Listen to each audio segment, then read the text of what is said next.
Belly sat stiffly on the edge of the narrow hostel bed, her hands still trembling from the cold Paris air.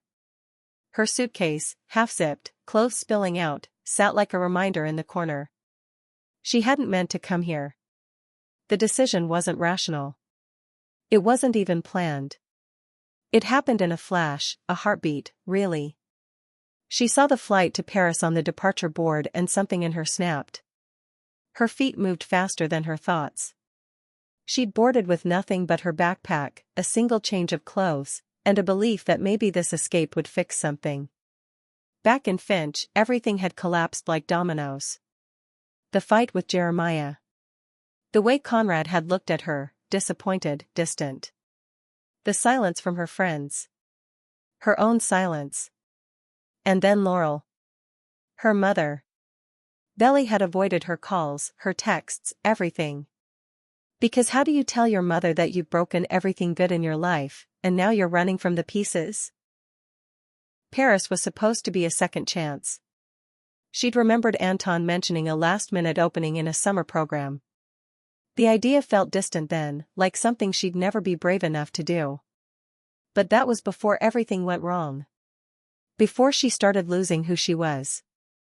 And so, she went. Booked the flight, packed a bag, and vanished. She barely slept on the plane. Her mind played scenes on loop, the last fight with Jeremiah, her mom's worried voice, the beach house and cousins now just a memory. She kept imagining a version of her life where things didn't spiral like this, where summer didn't leave her feeling more lost than ever. When she landed in Paris, the city felt like a stranger. It didn't greet her with magic. It greeted her with gray skies, thick crowds, and the sudden realization that she might have made a huge mistake. Still, she walked to the address Anton had given her. It was a narrow building tucked between cafes and bookstores. She clutched her acceptance email like a lifeline, repeating his words in her head, "We'll figure something out. There's always a spot for someone like you." But as soon as she stepped into the office, she knew something was wrong. The receptionist's face tightened. There was confusion, then apology. A soft but firm, "I'm so sorry. The program is full." Belly's heart sank. No, that's not right," she said, voice cracking. "Anton told me, yesterday, he said there was room." The woman offered a helpless shrug. "It must have been a mistake. You weren't on the final list." "I'm sorry." She felt the panic rising. "Please, there has to be a way. I came all this way. I'll do anything.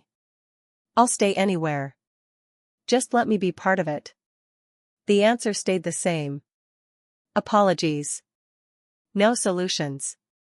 So now, she sat alone in the room she wasn't supposed to be in the city she wasn't supposed to run to, wondering what came next. Her phone buzzed in her pocket.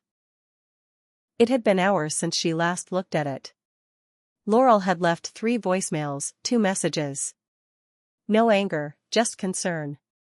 And suddenly, without planning it, Belly dialed. The moment her mom picked up, she broke. "Mom," she whispered, "I did something really stupid." There was a pause, then Laurel's voice, calm but urgent. "Where are you?" A shaky breath. "Paris." She expected yelling. Maybe silence. But instead, "Okay. Just tell me where you are. I'm coming to get you." And that was the moment something shifted. For the first time in days, Belly wasn't spiraling. She wasn't running. She was reaching out, tired, scared, but honest. And even though she didn't know what would happen next, it felt like maybe she was finally ready to face what she left behind. The quiet after the call felt louder than the streets outside. Belly sat still, staring at the phone screen long after the call ended. Her mother's words echoed in her ears, not filled with judgment, not laced with disappointment, just calm and steady. "Text me your flight info when you have it." That's all Laurel had said, like she already knew that what Belly needed most wasn't a lecture.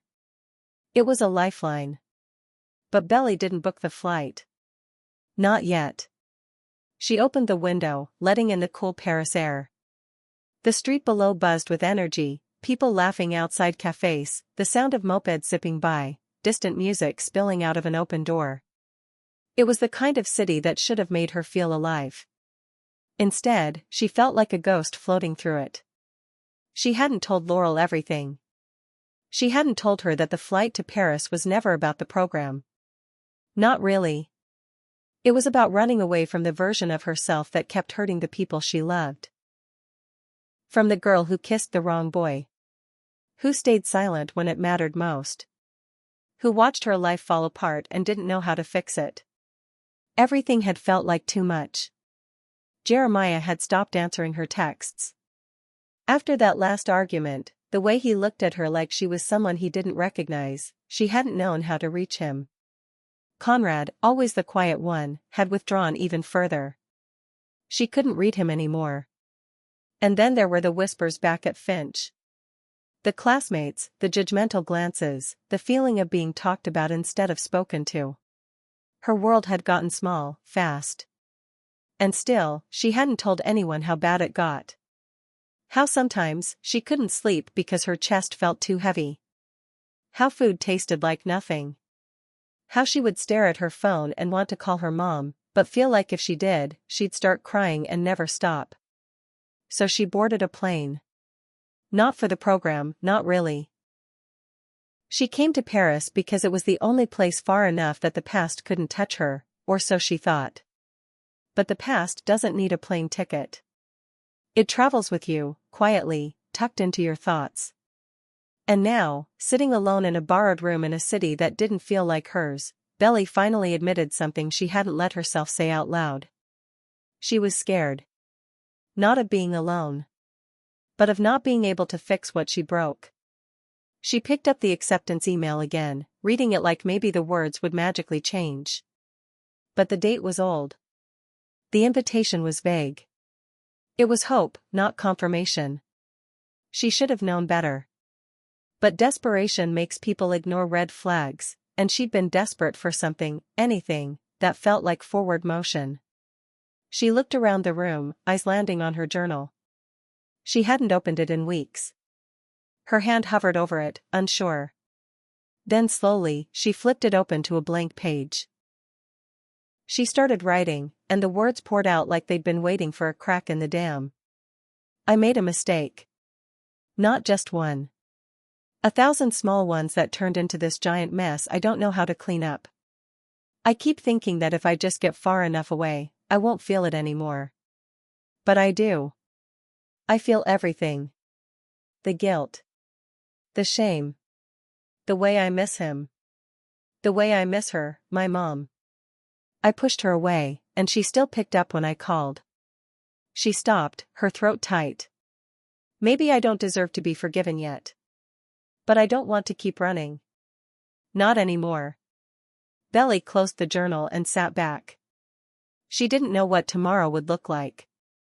Maybe she'd go home. Maybe she'd stay one more day. But for the first time in weeks, she didn't feel completely lost. Laurel would be waiting. Maybe not with answers, but with a place to land. And maybe, just maybe, this summer wasn't about running away. Maybe it was about coming back. To herself, to the people she left behind, to the girl she used to be before everything broke. Paris at night was quieter than she expected. The streetlights cast long shadows on the cobblestone roads, and the soft hum of distant voices felt almost like a lullaby. Belly wandered. No destination. No plan. Just her footsteps echoing in the silence of a city that didn't know her name. Her phone stayed in her pocket, though she checked it every few minutes, half expecting Laurel to call again. Half hoping Jeremiah would text. But nothing came.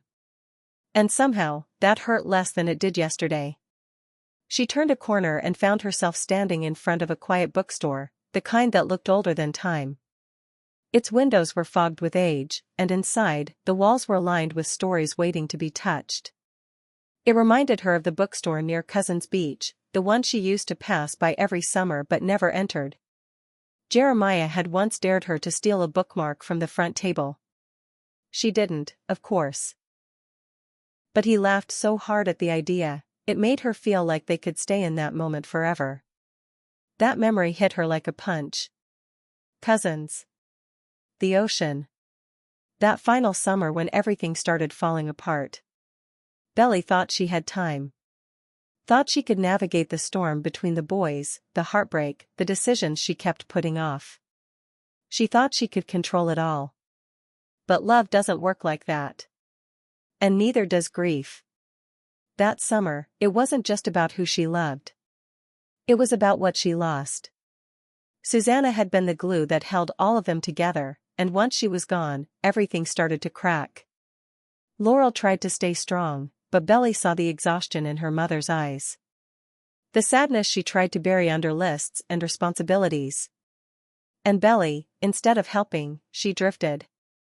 Into feelings she didn't understand. Into choices that only made things harder. She leaned against the window of the bookstore, eyes closed, and let the memories come. The night on the beach with Conrad, when silence spoke louder than any kiss. The fireworks show when Jeremiah held her hand, not knowing she'd been thinking of someone else. The night she told herself she could choose later, that there would always be more time.